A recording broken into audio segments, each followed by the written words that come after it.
eu sou a Ana, professora de japonês aqui da Kyoto.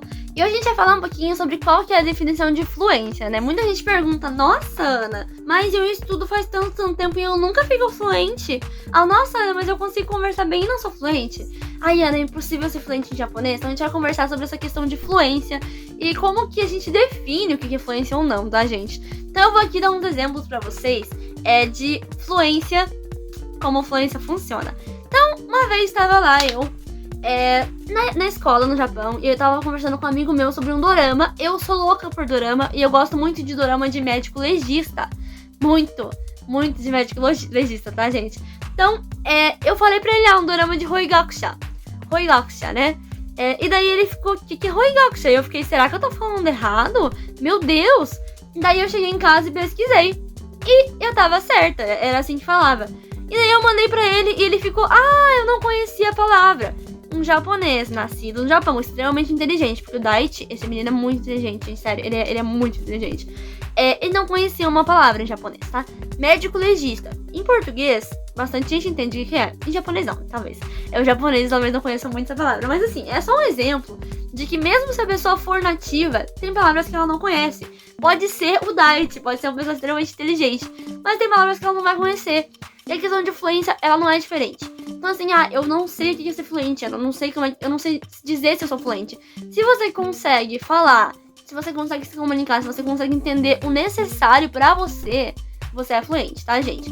Se um japonês te parar na rua agora e te fizer uma pergunta básica, não pergunta técnica, pergunta técnica é outra história. Tá, mas se fizer uma pergunta assim, eu preciso muito chegar num lugar, sabe me explicar? Se você entender isso, conseguir responder, conseguir manter uma conversa com ele básica, isso já é um nível de fluência, gente. Então, fluência não é saber tudo, porque nunca você vai saber tudo. Porque, exatamente como o Daichi, a gente só sabe o que a gente estuda. E não tem por que você pegar um dicionário e estudar, tipo, eu vou estudar os elementos químicos de japonês. A menos que você estude química, a menos que você trabalhe com isso, por que você vai estudar os benditos do negócio químico? Então, eu não sei falar aminoácido, eu não sei falar colesterol positivo, nem sei se é assim que fala. Mas eu não sei falar isso em japonês, não sou fluente. Claro que é fluente, pare com isso, né? Tipo, não é só porque você não sabe uma coisa que é extremamente técnica que você não é fluente. E mesmo vale pra pessoas que sabem muito conhecimento técnico, mas não sabem falar coisas básicas. Então, às vezes a pessoa, sei lá, assiste muito anime de fantasia. Ela sabe que Isekai é fora do mundo. Ela sabe que, sei lá, uma palavra extremamente específica, né? Significa isso. Mas ela não consegue conversar. Então, assim, talvez, às vezes a pessoa pode saber uma palavra que eu não sei e mesmo assim não ser fluente. Porque conhecimento de vocabulário não define fluência. Esse que eu quero que vocês coloquem na cabecinha de vocês. Conhecimento de vocabulário não define fluência de ninguém. Ser um dicionário ambulante não quer dizer que a pessoa é fluente. A pessoa pode decorar 500 mil listas de vocabulário. Se ela não souber usar, ela não é fluente. Não adianta.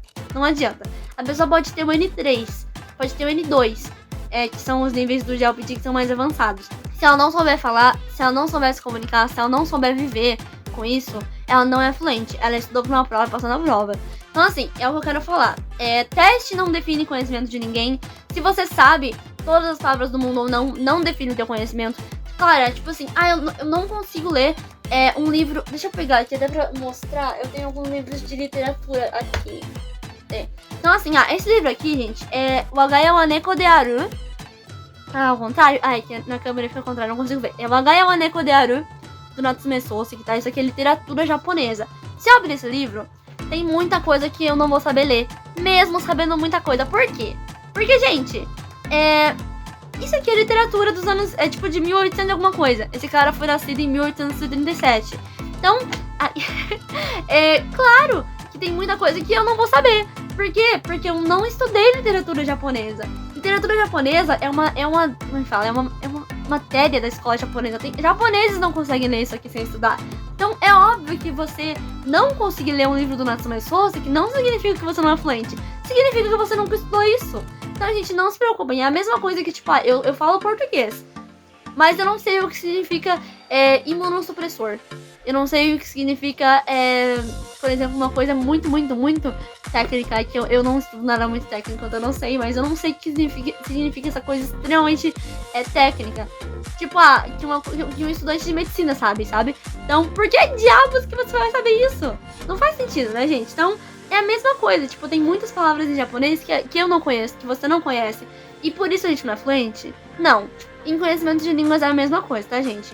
Esse vídeo foi um pouquinho mais curto, só pra falar sobre essa definição do que é fluência, né? Porque muita gente fica perdido, muita gente fica preocupado, assim, achando que, eu não sou fluente porque eu não consigo falar isso. Aí eu não lembro como é que fala diretor de escola de japonês. Será que eu não sou fluente de verdade? Às vezes você esqueceu a palavra. Quantas vezes a gente tá falando, tipo, em português mesmo, a gente fica, como é que era a palavra mesmo? Esqueci. Em japonês isso acontece, em inglês isso acontece. Pode acontecer em várias línguas, tá, gente? Não é só porque você esqueceu que você não é fluente, tá? Então não se preocupem, não fiquem nessa de eu não sou tão fluente quanto a outra pessoa, porque a outra pessoa sabe falar isso em japonês e eu não sei. Só porque a pessoa decorou, não quer dizer que ela sabe, tá, gente? Então não se preocupem com isso. Tem muita gente que sabe kanji pra caramba e não sabe falar. Tem muita gente que sabe falar pra caramba e não sabe kanji. E qual dos dois você acha que vai ser mais útil? Saber muito kanji ou saber falar muito? Óbvio que é falar, né, gente? Não desmerecendo o pessoal que é bom em kanji, mas assim, na questão de fluência. Fluência é você conseguir entender e responder. Saber muito kanji não vai te fazer fluente se você não estudar a fala, tá, gente?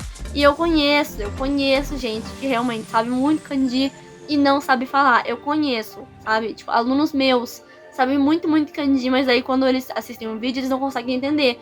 Quando eles vão falar, eles não conseguem falar. Então, assim, gente, não adianta nada saber um monte de kanji e não saber como usar eles, não saber como usar as palavras, não saber como falar uma frase que faz sentido.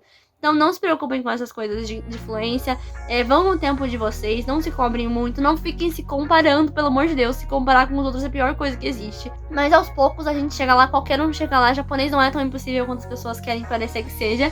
Mas por hoje é só, né? E até mais! Sayonara!